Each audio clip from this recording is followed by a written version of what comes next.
It's loading.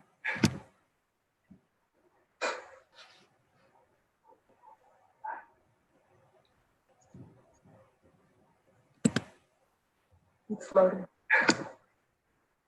Okay, so I believe we're live now. So I believe we can officially start today. So, okay, can you hear me? I kind of live now. So I believe we can officially start today. Hold on, I'm hearing a second voice. I think that was me, sorry. I clicked on the YouTube thing and then it took me to the video. Okay, I was like, why am I still hearing my voice? I just said that. Oh no, I think it lags a little bit. Okay. Do we have to be connected to the YouTube thing to see the questions, or? No, just on your regular YouTube. Yes. Okay. So we will officially get started now then. So hi everyone. Welcome to UCSD's Undocumented Student Services first UndocuTalk session for our orientation week. I'm currently feeling very excited to be hosting our first session. I'm especially excited because I'm happy to be welcoming our incoming transfer students and our freshmen. And also welcome to anyone who's watching from other campus universities or high schools, or if you're just someone who's tuning in, we're happy to have you here. So we are hosting these UndocuTalk sessions these upcoming 3 days because we feel that it is important for students who are just starting their undergrad career or who are looking into higher education to hear from the experience of our Undoc alumni and the way that they were able to navigate, academics and social life. And hence, UndocuTalk session was created with that purpose in mind. So I'll briefly introduce myself. So I am Alondra. I am your host for this next hour. I am also a fourth-year global health student and an intern at the Undocumented Student Services. And I'm also an Undocu ally. Joining me today, I do have a co-host, Daniela, who will be popping in throughout our session. Whenever there's, there she is, she just popped in right now. And she'll be doing that throughout our session whenever there's any questions in the chat or in the comment section, she'll let us know and we'll make sure to answer them. So that being said, if you have a particular question or you would like for us to elaborate or clarify something that was said, please type it in the chat. We'll do our best to address those questions. So I do have two alumni here with me and I would like for them to introduce themselves. Carla, could you introduce yourself first, please? Yeah, hello guys, my name is Carla. I graduated in spring 2020 with the major in biochemistry and a minor in chemistry. And I am currently starting grad school at UCSD. Should I go next? Yes. I don't know if you were going again or saying more stuff. Hi, my name is Alma. I graduated spring 2020 as well. And I graduated with a major in molecular and cell biology. And currently I'm working as a research assistant. Oh, very, very interesting. Heavy STEM majors here with us today. Thank you for joining us. We're very happy to have you here with us. So just so we're all on the same page, in general, today we will be discussing, be talking about our alumni's experience with, navigating the academic planning, as well as, why some undoc students decide that they should finish their undergrad as soon as possible and others want to stay in school for a longer period of time. Other things we'll try to cover is connecting with faculty so you can get that letter of recommendation or so that you could ask for an internship with them. We'll also be covering whether or not it is appropriate to tell the faculty member who you're trying to connect with what your status is. And if so, when do you bring that up and why should you bring that up? So these are all kind of important topics we think are necessary to discuss. So we'll do our best to go through all of them today. So that's that. Those were all the introductions. I guess I'll get started with the first question. And I guess I'll ask Alma first. But I mean, of course, this conversation, Carla, feel free to jump in whenever you want to. Alma, when was when did you first hear about having to create like an academic plan? And was it clear to you what this academic plan, was supposed to do for you?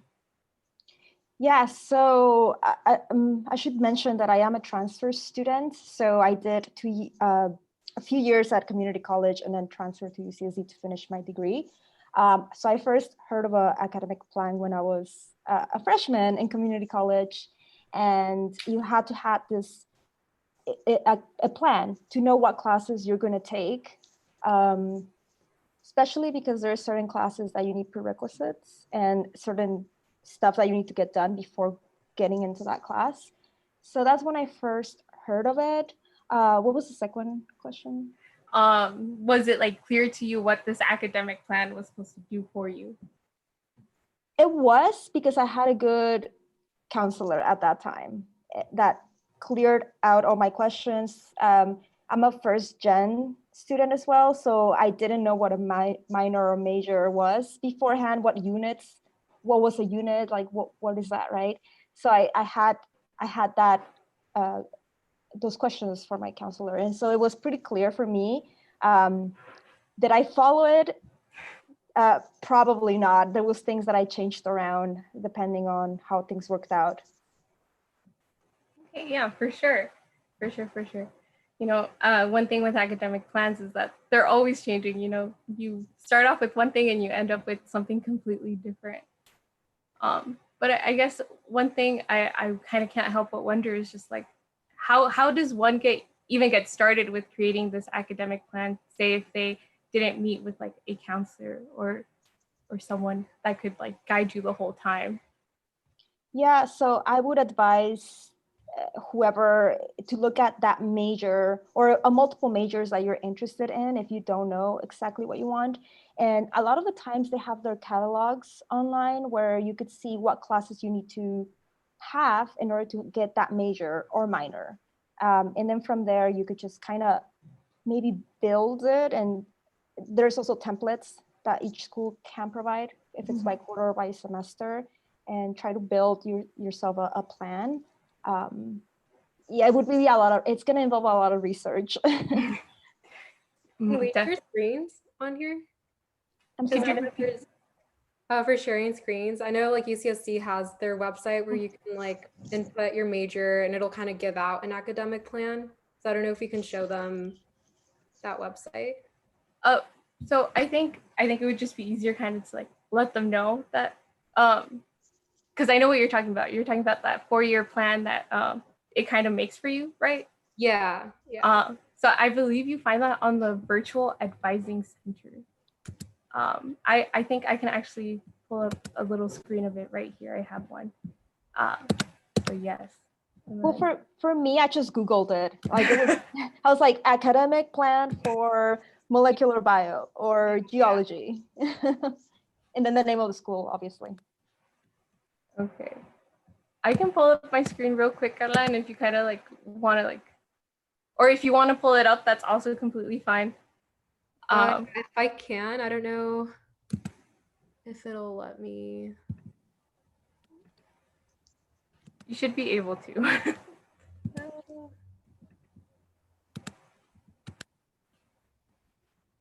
Okay, yeah, I don't know. I'm struggling, but okay. I think they know what we mean. That's totally fine. So I think, Carla, what you're referring to is kind of like those digital resources that UCSD has to offer, right?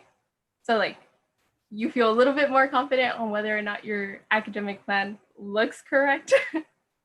Yeah, I think it's a good starting point. The website is like plans.ucsd.edu, and you'll just put in the year that you're entering, your department, the major, and you'll also put like what college you're in. So whether you're in Revelle, Muir, and it'll list like all the like basically the plan that you should do like every quarter. Obviously, I didn't follow it like exactly because I guess it depends on like how your availability is and all of that. But I think it's a good like guideline. And if you're like completely unsure of like how to start, I feel like it's a good starting point. Yeah, definitely, definitely. I think like personally for me, like a good starting point was I Googled my majors like undergraduate requirements, and they offered a template as Alma had mentioned, and I kind of went off of there, you know, filling in the boxes where I was like, I think this looks right. So yeah, I mean, when you're creating an academic plan, there's definitely a lot that needs to be taken into consideration. um Carla, I mean, what is your experience with, you know, having to like consistently like update your academic plan, and like what were like those changes that you needed to take into account? Yeah, I think just depending if like what extracurriculars you were doing. So like my sophomore year, I started working in lab, so I knew that I couldn't like take as many classes. So I think you have to like consider if you're working that quarter or if you're doing, I don't know, another like if you joined another club, and also like you can kind of tweak it depending. Like for me, I got out of a lot of my Spanish requirements that I had to do because I am like a native speaker. So yeah, it's just like things to consider when you do look at that plan. Like just know that you might not have to take all those classes because you know you might already have the credits for it. And yeah, and you can just kind of move things around depending on like how available you are that quarter. So yeah, don't feel like overwhelmed if you're not following it exactly. Yes. Okay, so that kind of, you bring up an interesting point, Carla. How do you know, like when you're planning, when you're creating this academic plan, that like enough is enough, right? Before you even get to look at like the teacher's syllabus, that like, oh, I should only be taking 3 classes this quarter instead of like 5. Yeah, it's honestly it's hard to tell like freshman year because you don't really know what you're getting yourself into. So yeah, it's honestly I feel like for me I took it a little bit easier my first quarter because I had just like heard horror stories of people like transitioning from high school to college, and you know like you struggle a lot because it's a big change. So I think it's easier to start out kind of like smaller and then add things on slowly as you kind of see how like your time management skills are, and you know you start to realize like, oh, this is what college courses are like, and this is how much effort and time I have to put into this. So yeah, it's really hard knowing when you're, you know, as a freshman. But yeah, I think like take 3 or 4 classes and don't take any more like at least your first quarter, and then you get a sense of like, oh, like that wasn't too bad, I can take another one, or like, oh no, that was horrible, like, you know, I need to reevaluate my scheduling. Yes, you brought up a very good point. Please, incoming students, don't overwhelm yourself with more than 5 classes at the start. You know, first dip your toe in with 3 to 4, and then take more. Yeah, and don't listen to other people. If other people are like, oh, I'm taking 5, I'm taking 6 classes, and you feel bad because you're taking 3, like everyone's different. So try to not compare yourself because, you know, you don't know what that person's like dealing with, or, you know, they might have different like extracurriculars and stuff like that. So don't feel bad if you're taking like less classes. Oh, I honestly wish I had heard that my freshman year, because I I was all over the place back then myself. I was first quarter I did the average 4, and then after that I was like, oh, I'll just take 5 classes because everyone else is too. But you know, sometimes it's better to take less classes and get like really like high grades rather than like overwhelm yourself and not do as well. Mhm. So yeah, you brought up so many good points. Alma, I kind of have a question for you that just came to mind. Um, did you have any troubles, you know, transferring your credits over when you moved, when you enrolled at UCSD? I personally didn't because I'm probably the bad person to ask because I'm really careful. I do a lot of research, and so I was always on top of what classes I need to have before I transfer. Transfer students know that if you transfer, you know that you have to have certain classes, otherwise you're not able to transfer into that major. So I was really careful with that. My advice is just if you're transfer, keep on top of that stuff. No, keep checking your, I think it's called Assist, the website. It tells you what transfers from community college into your 4-year university. As far as freshmen, I don't really know because I wasn't a freshman at a four-year university. Oh, yes, that's okay. Thank you. Yeah, and I think, are there any, I'm trying to think, are there any other resources that like students can look up online to help them get started with this academic plan? Because I do personally believe that like creating an academic plan at the beginning gives you a good idea of like where it should go, where you should be going towards the end. I don't know. Yeah, I would just Google it and or go to the website on like the school's website. They should have those catalogs and those academic plans, like sample academic plans, if you don't know what it looks like. But and then a list of classes that with descriptions and the prerequisites that you need. Carla, do you know of any other resources? Yeah, I'm not sure. I feel like just Trident Link. I mean, this is specific to UCSD, but yeah, like Trident Link just has a lot of really great tools for us to use. Like you could use the virtual advising center and just send messages to like counselors, whether it's for your college or your major. I know I did that a lot. Like I would always check like, oh, is this class, do I have to take this class? Or, you know, you could just ask them a quick message like that. Yeah, and I'm not sure how it is with COVID, but I'm assuming that they have some kind of like Zoom appointments where you could just like meet up with a counselor and talk one-on-one. And yeah, then you could also run your degree audit on Trident Link. So it'll show you like all the classes that you still need to take, and like the ones that you've already taken will be like in green, and the ones that you still need to take are in red. So it's like color coded. So it was nice like when I graduated and everything was just green and it just felt really good. But yeah, I think those just Trident Link is a great source for that. Yes, no, I agree. Check out Trident Link, everyone. And Daniela just popped in.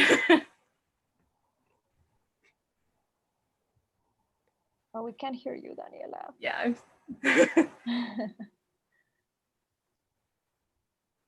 No, we can't hear you.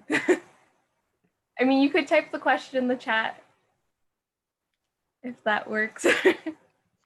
Okay, can you hear me? Yes. Okay, so we just have a question about like what your experiences with your college and department advisors was. You want me to type it out? No, I think we got it. Thank you, Daniela. For me, it was a really good experience. They answer all of my questions, and I'm somebody who's always like pestering people with questions, or not pestering, but you know, I just have a ton of questions, and they were super nice. I did use the VAC, Virtual Advising Center. I think that's what it stands for, and that's a really good tool to have if you're coming into UCSD. It's perfect. You just type in your question, and they have all of the departments that you could you have a question on, like if it's biology department. Yes. Yeah, same. I had a great experience, and they're like pretty quick to respond. Like usually they'll respond the next day. Yeah, and in person they were great too. So definitely like a good resource to check out. All college advisors are just amazing in what they do and, you know, guiding all of us. Oh, so many students. Let's see. I kind of want to switch topics a little bit. So we just finished discussing like creating an academic plan, and we know like everything you do in your college academic life is going to affect that academic plan. So I'm kind of wondering, like, for either of you, did your major or minor like impact like how long you were going to stay at UCSD? Should I go first? Yes, so it did. When I was in community college as a STEM major, you had to take a lot of prerequisite classes like math, chemistry, biology, and so I stayed longer than 2 years. So I was there for quite some time, and then I transferred, and that did help my transferring my time at UCSD, just because I didn't have to take all of these classes that everyone is trying to take, just because they were already checked out for me.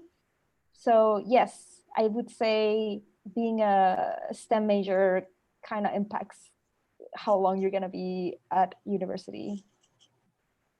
Yeah, and I think even within STEM, like I feel like for biology, it's usually a little bit better. But if you're doing engineering, I know they usually take like 5 years, depending on like what college you're in. And it also depends on what college you get placed. So like Ravel has a lot of GEs, and so does ERC. So yeah, it also kind of depends on that too, on how many GEs you have to take. Okay. Yes. So I know, Carla, that you have a minor, so you majored and you minored. Could you talk a little bit about how majoring and minoring might have like created more workload on you, or just kind of like in general what your experience was with that? Yeah, so my major is biochemistry and cell bio, and I minored in chemistry. So I guess it was kind of like a stupid minor because it's kind of like very similar. But my reason for doing a minor in chemistry was because I really liked organic chemistry. So I was like, oh, I'll just take extra classes and like do a minor in it. But for me, it wasn't a lot of extra classwork because a lot of my classes overlapped. So sometimes if you declare another major, if you declare another minor, they'll allow you for you to overlap some of your classes. So that might mean that you could have to only take like 4 more classes instead of, I think it's usually 7 more classes for minors. Mhm. So yeah, if you're interested in doing like a minor, but you don't want to like do so much extra work, like there is a possibility that your classes might overlap with your major already. Mm. So Yes. yeah. So yeah. I mean it happened. You completed your major and your minor, so Yeah, it's possible. And I know people double major, so you can do it. Gotta plan it out better, I think. okay. See, it comes back to the academic planning you do at the start. Mm. Yeah, you definitely want to have that academic plan if you plan on getting a double major or a minor, just because like Carla said, things overlap and sometimes you don't have to take, it just works for both, either your minor or your major, it works out. So you do have to do your research beforehand. And then, Adma, did you by any chance minor, or did you ever consider minoring? So I did. I was in the process of minoring in earth science, which is a total different type of science than molecular bio. So in that, and I said almost because I needed like a couple of classes. And that's why I always advise try to look at beforehand, because if I had looked it up before coming into UCSD, I would have planned it out better and I would have had those classes done.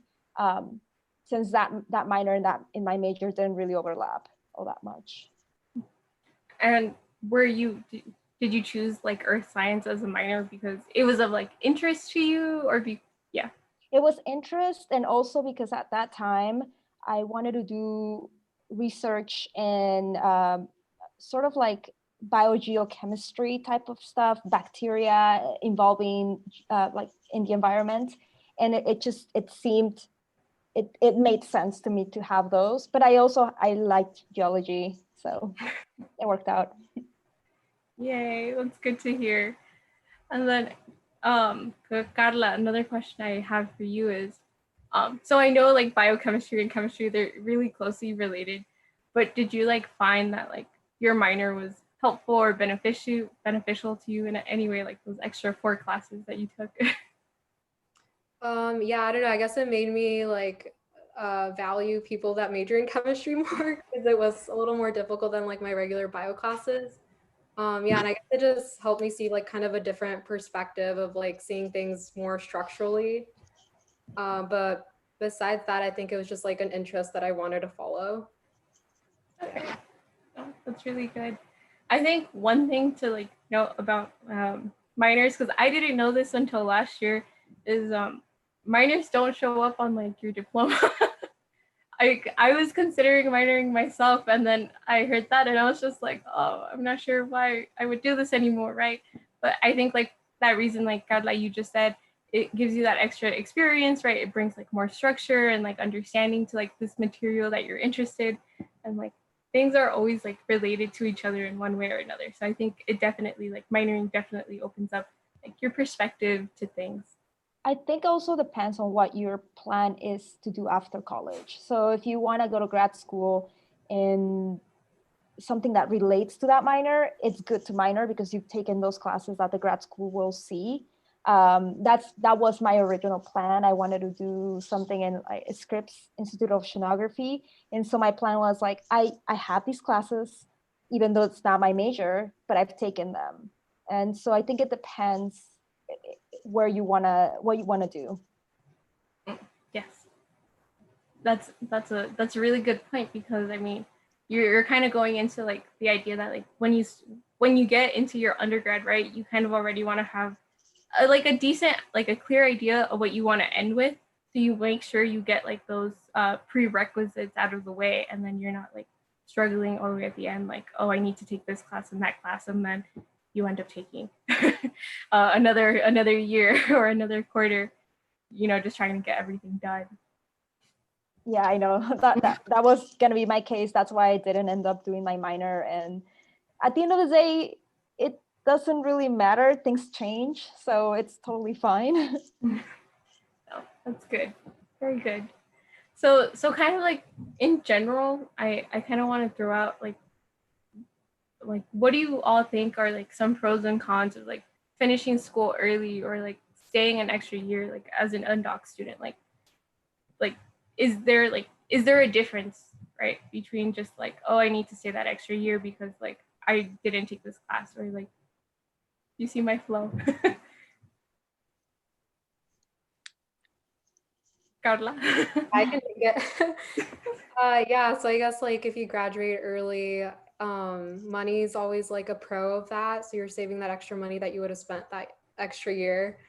But yeah, I guess you also have to consider like if it's going to be too overwhelming to finish in 3 years, and like your mental health.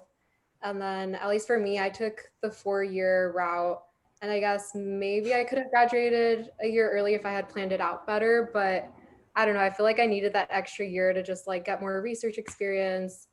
And also, yeah, for my mental health, because I think I would have had to take like 5 classes a quarter. And yeah, I didn't want to do that. So yeah, also like consider like consider your mental health, consider money if that's a big factor for you. And yeah, and also consider if you want to like join any extracurriculars and how that might factor into you staying longer. But yeah, I mean, I always felt very safe in academia, being like an undocumented student. I feel like there's so many support services at UCSD. So I don't know, it felt right to stay like the 4 years. I'm not sure what like Alma's experience was, but yeah. So coming from a community college, I did stay longer than I should have with my bachelor's. And so because I was very safe in community college and I wasn't spending a lot of money, luckily. So I stayed longer. And I think it's a case by case scenario. I don't think there's a right answer here. It just depends on your circumstances and what makes sense. So for me, it made sense to stay longer. I felt safe. I had more experience, and also my mental health, as Carla mentioned, taking classes, not being too overwhelmed because they were hard classes. So I think it depends. Yes, most definitely. I guess my personal experience, I could have, this is my 4th year, but I could have graduated in 3, but I didn't plan accordingly, so I'm here. Which is fine, because I think when it comes to graduating, it could get a little bit scary, because then it's like, okay, now I have to go out into the real world. So like, what's next? And there's always that question, like, what's next, right? But I mean, I think that the question, what's next, can always be answered in like some way or another, by how well you prepare during your undergrad, right? And I know both of you have experience in connecting with faculty. So I was just wondering if both of you could like, in general, like briefly go over like what your experience was with connecting with faculty at UCSD. It was a great experience. I don't know, people at UCSD, professors are just amazing and really friendly, and they want to help you. I could say that for the biology department. I'm not sure about other departments. And they're just willing to help. For me, one thing that really, really helped was going to office hours. I know it's very scary, but there's other people there as well. You could ask questions about classes, and you could connect to a more personal level with the professor as well. Another thing I did was just send out just an email. That's how I got one of my lab positions, actually two of my lab positions. I just send them an email explaining who am I and what I wanted. And it works. Sometimes people won't answer your email, but you shouldn't feel bad about it and just move on to the next person. Yeah, I had a similar experience to Alma. So I just sent out, like when I was looking for research positions, I just sent out like 10 emails and, two PIs got back to me. So yeah, I think don't feel disheartened if people aren't getting back. Just like keep sending those emails and like someone will eventually reach out to you. And yeah, and I was actually pretty intimidated with my professors. Like I didn't really go to office hours and stuff like that as much. But I guess the main way I connected with a professor was once I joined my lab and I got to work with the PI there. So I think that's like a good experience if you want to get like a connection with someone. UCSD is a really big research university. So I think it'd be a good thing to at least try it out and see if you like it. And it doesn't necessarily have to be research and STEM. Like, there's psychology labs and all these other social sciences that are also they have their own like research, I guess not a lab, but like research area. And yeah, so yeah, I think research it's a good thing to try here. Another thing that not a lot of people talk about is use your TAs. Like your TAs are like, so what is the word, like no one ever talks about them. If you're looking for a lab position or even just stuff like that, they're the ones that sometimes they could just go to their PI and ask, can I have a undergraduate student, I need the help. Or so always ask your TAs. They're less intimidating too, because they're younger. they're students as well. Yes, they are. So, oh my God. So you both brought up really great points. So going to office hours, sending emails, and then connecting with your TAs are all really great ways to, make that initial first contact, the initial contact with your professor. I know it can be really nerve-wracking. And I appreciate that both of you mentioned that, like, sometimes professors don't get back to you because it's true. I know from my personal experience, whenever I tried to connect with professors, they would tell me during class, they would tell the whole class, like, oh, no one came to my office hours. I'm lonely. Come visit me. So like I would go, but like I didn't have any questions. I just wanted to like connect with them to like get to know them. But then they were like, why are you here? So that's kind of like my experience. Maybe I was a little bit awkward at that time. I mean, that's a possibility, right? They're just like, I think maybe you should try like, or I guess not right now with COVID, but like there's also coffee with the prof and dine with the prof. So like UCSD will pay for you to have dinner with your professors or have coffee with them. So I feel like that's a great way to get to know someone on a more like personal level. Because I don't know, maybe with office hours, they kind of just like want to get out of there or something, or they're like busy. But if you like, they'll be motivated to come to you if you like offer them food, I mean, take a friend too, because I know that's intimidating as well, taking somebody for coffee that you don't know. So take a friend in the class. At least that's what I did. I took a friend and we both took our professor out for coffee, and it was a really nice conversation. Oh, that's such a good idea, right? To like take advantage of the resources that UCSD is offering you. I feel like I should be taking advantage of that now because I haven't in the past, but COVID this quarter. So if I can digitally send them a coffee emoji during our office hours, I hope like the same effect is achieved. Oh my gosh, yes. I mean, yeah, so I mean, reaching out to faculty can definitely be nerve-wracking, but I mean, it's not the end of the world if they don't get back to you.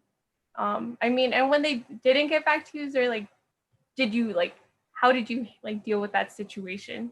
Like, how did it make you feel? I mean, I just kept sending emails at that point and like, don't take it personally. Like just faculty are really busy. They get a bunch of emails every day and like, especially if they're teaching also. So yeah, don't take it personally and just like keep sending out those emails and someone's going to get back to you eventually. Yeah, I if somebody didn't reply to me, I would send them a second email maybe even a third if I really was interested in something. But if after that they didn't, then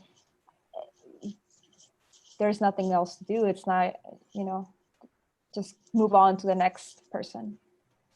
Yes, no, that's a good point. Don't take it personally, all of us. If the faculty don't get back to us, they are very busy individuals. Important research they are doing.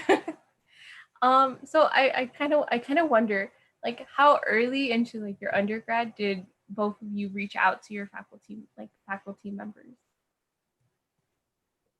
Yeah, I think for me it was my sophomore year. I emailed someone that I had taken a class with my freshman year, and I found her really great, and I searched her name up and found out that she had a lab here. So then, yeah, I just emailed her about being in her lab, and she got back to me. So yeah, that was my sophomore year.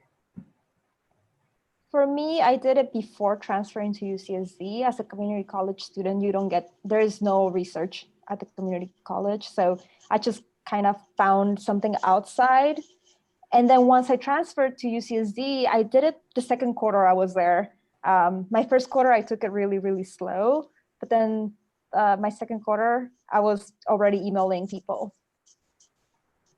Wow, no, so you just got on it as soon as you were. Yes, no, that's Yeah, important. good. Like, honestly, just try doing it as soon as you can. Like, don't be scared, don't be shy. Just email them, and just try to establish those connections early on, so that when you are a senior, and if you're thinking about grad school, or a position where you need letter of recommendations, you're not stressing at the last second. Like, it's like you've already established those connections. So yeah, I think the sooner the better. And I think another strategy I've heard like other students take is they take the same class, like the same sequence of a class with the same professor, like all throughout, just so like even if they don't go into office hours, like kind of like the professor recognizes them, which I think is a really good idea. I definitely done that, and I've gotten like letters. So it's a good tip. So how do you approach professors when you're like asking for a letter of recommendation? You would usually do it in person, like you would just go ask them during their office, or it's more personal. But given that COVID is a thing now, email. I would just ask for an email and provide them with your CV, your resume, perhaps what you're applying for, so they have a background on what they're even writing about. And if it's for grad school, I heard, and Carla, you could jump in, your statement of intent, just so they know what's up. Yeah, I have nothing to add. Those are all like great things that you should include when you're emailing them. So Daniela, welcome. Yes, we have a question, sort of like a two-part question. So they say how you both mentioned research. So we're just wondering, like, what exactly do you need to do research? And what does it mean to do research? What things you need to do research, as far as like classes, or I think the question was, what does it mean to do what research? it means that you're doing research in a in an area. For me, as a bio major, I was doing research with bacteria, and so we were just looking to see how these bacteria grow in like a specific environment. And yes, I don't know if I answered the question. wait, what was the first part? There was what There does was it mean to be research, and Okay, so it's what exactly do you need to do research, and what does it mean to do research? I'm assuming like what type of research there is. Does that help? or I think like with saying like what do you need to do research, do you mean like if there's like a prereq or something that you need to like get into research? Because there really isn't. Like you can just like, I think like my sophomore year I didn't really know anything. I had taken one bio lab class, but besides that, like they'll teach you everything you need to know when you're there. So don't feel like, oh, I don't have the experience, because no one really has that experience before doing research. So yeah, it's like you can just email them and they'll teach you like all the techniques and everything that you need to know. I think maybe have passion and interest in their work, because if you're not even interested, why bother? People could tell you're not interested. Mhm. Yes, it's very true. Oh my Lord.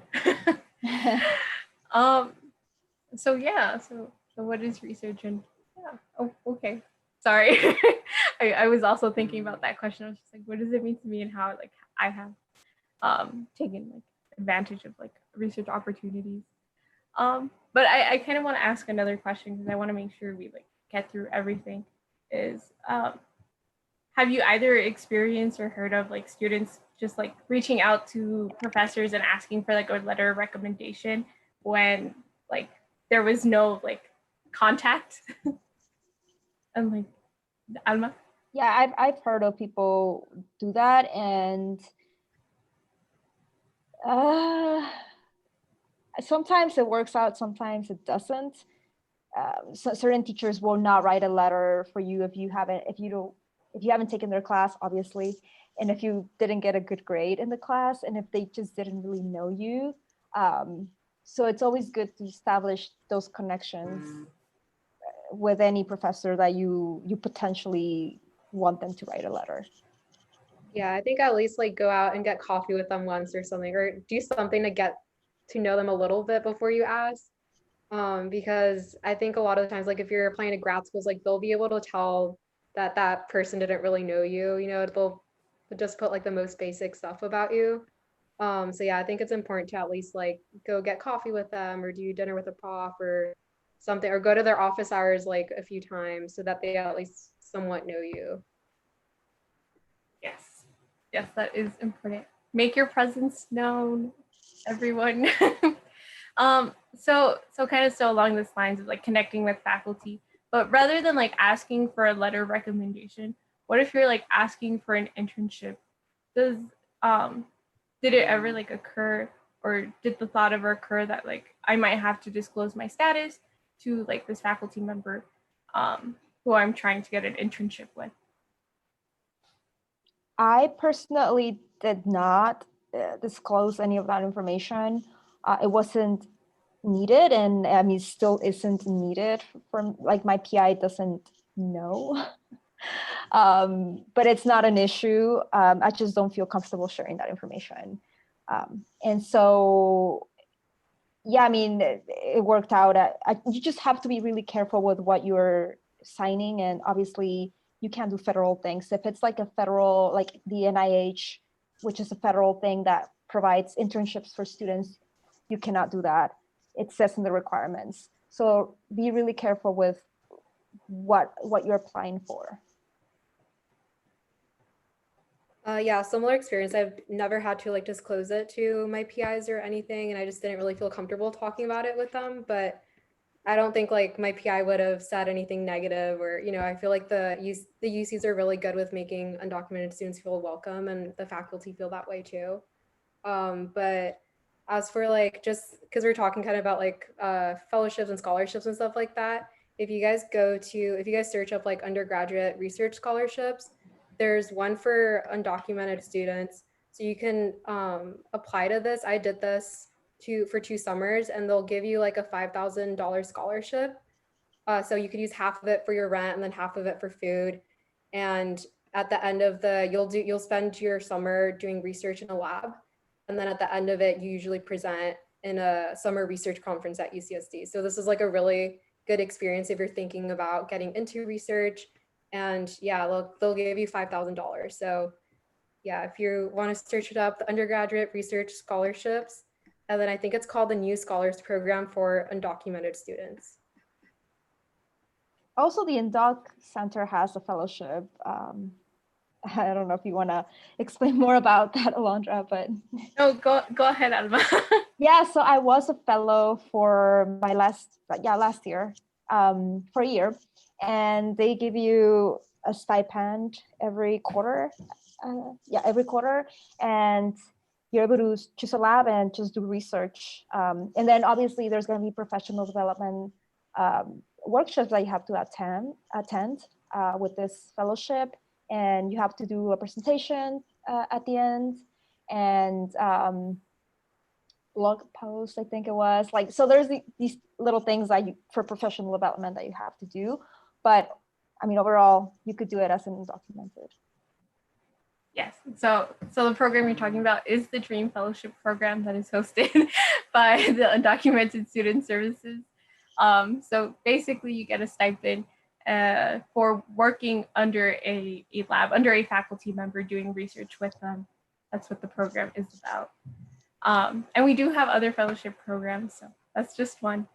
So one final question on connecting with faculty is, how do you maintain like your faculty relationships like throughout your undergrad, and even like, are you still maintaining those connections now? Yes. So LinkedIn, that's a very interesting thing that you should, if you don't have an account, you should probably make one. That's how I connected with a lot of my professors after I took their class. I just connected and they accepted. And so sometimes like they'll send me a message through there, or like I'll send them a message like, how are you? So LinkedIn is a really nice place to connect after you've taken the class. Yeah, I actually don't have a LinkedIn, so I should get on that. But yeah, at least if you're in a lab, like you'll run into your PI and you guys can schedule meetings like weekly, so you'll definitely see them a lot. But yeah, I guess I need to make a LinkedIn now because yeah, I'm losing touch with all my other professors. Oh my God, yes, LinkedIn, super important for young professionals. We all gotta be on top of that. And it's almost like a Facebook, but for professionals. And so for me, it was weird at first, but then I got used to it, and it's really, really helpful to have. It really is. I should take more advantage of my LinkedIn account. I have it, but I don't use it, so shame on me.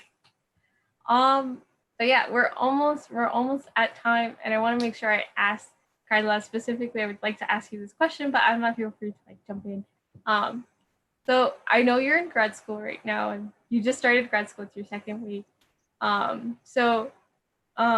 question is like, currently your 2 weeks of grad school, how have like they compared to your undergrad experience, and like, do you feel that your undergrad experience has helped you so far in some way, shape, or form? Yeah, I feel like I've been growing a lot, even just in the past 2 weeks of starting, just because I've been like contacting a lot of PIs and setting up like Zoom meetings. And I guess in undergrad, I was kind of always more timid of, talking to professors. So I feel like in grad school, this is something that I've been like kind of battling with and gotten better at like contacting different PIs. But yeah, I feel like undergrad, just doing like research really prepared me for this. Like doing that summer research opportunity that I talked about was great because you got kind of like that whole summer to just do research. I wasn't doing classes or anything. So it was just nice to like really immerse yourself in it. And then also working on like your presentation skills. So yeah, I would really recommend like if you're interested in research at all to think about doing those like summer scholarships. And yeah, I think besides that, it has, I mean, it's only been 2 weeks, so I'm sure like it's been kind of a struggle feeling. I feel like you always have that imposter syndrome, especially like as a DACA student. And that's something that was true also in undergrad. So yeah, I think you just gotta like realize that like you should be proud that you made it to this point. Like even with you guys right now, you guys made it. You guys got accepted at UCSD. It's a great school. So just remind yourselves that you belong here and that you can do it. Yeah, that's my only advice. Hi, Daniela. We have time for one more question. Yes. Okay, so we got a question asking if you have established any mentor relationships.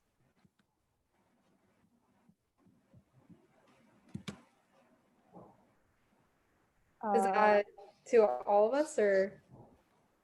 Both of you could answer. Yes, I have. I did an internship, and I had a mentor, and I don't know, she was super nice, and so it worked out really nice with me and her, and that's how I got the job that I currently have. It's through establishing that mentorship connection, I guess. Yeah, like if you join a lab, they'll set you up with like a mentor that you can kind of go to directly, and they'll kind of train you in everything, because a lot of the times the PIs are actually not in lab because they're so busy. So yeah, I think like I was in 2 labs and both my mentors were like really helped me out throughout the whole research process. Well, I think that answers the question. And then kind of to like end our conversation today, I have one more question, and that is, if there's one piece of advice that you could leave for incoming students or like students who are starting their undergrad career, like what would that be? Always plan ahead. Yeah.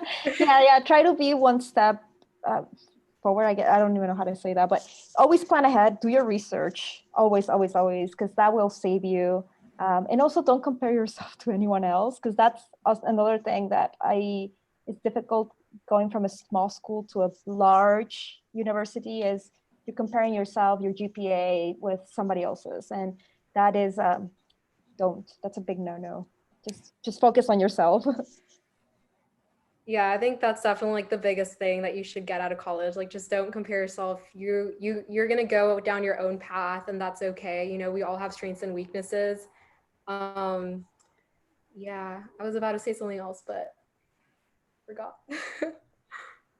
Oh, that's totally fine, Carla. I mean, this was all very good advice, and I felt that everything you both like had to say was very meaningful and insightful. And like even I felt like I learned something. I was like, darn, I wish I had taken advantage of like that earlier in my undergrad. It's going to be okay. um, yeah, I think going kind of along with what Alma said is kind of like, don't compare yourself to others. UCSD is a very competitive school, but you do you do what works for you. Make sure like you're mentally and physically stable, because sometimes it can get really overwhelming. But no worries, because if you ever need help, the Undoc Center is here for you. That's the place to go, honestly. That was like my second home. So. Well, I I don't have anything more to add. Carla, Alma, if you still feel like you have something to add, let our audience members know. Like, please feel free to mention it. Is there any last questions? I don't know. Yeah, and I wouldn't mind like if my email was given out to whoever is like viewing this or whatever, if they ever want to reach out about just like undergrad or grad school or any questions. I mean, I could definitely. Well, we would have to share it on the YouTube chat. Okay. The email. Yes. But I mean, Carla, if you feel like you still want to add your email, like, you could go into the chat and like add it there. Well, I think this kind of brings us to an end. I thank you so much, Carla. Thank you so much, Alma, for participating in today's UndocuTalk session. Like, we're very thankful that you both joined us today. And then thank you to everyone who was watching. I hope that you found some insightful and wonderful information from our guest speakers and their experiences at UCSD. There will be another session tomorrow from 5 to 6. Where we will be discussing kind of like the area around UCSD, as well as like campus safety and safety off campus. So stay tuned for that.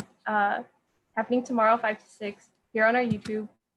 And then if you want to connect with us, you should be able to see my screen. I've added a QR code for our Instagram, our Facebook, and also our newsletter, if that's somewhere you would like to connect with us. Yes. But I mean, other than that, thank you so much for joining us today. This is the end of our session. I'll leave this up here for a few more seconds before I end our live.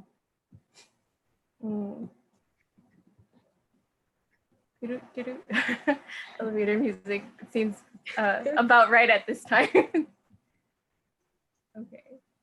So thank you so much, everyone. You'll still be able, if you feel like you missed anything that was discussed in this session, you can go back and rewatch this video. It will be posted on our YouTube account. So, goodbye to our audience members.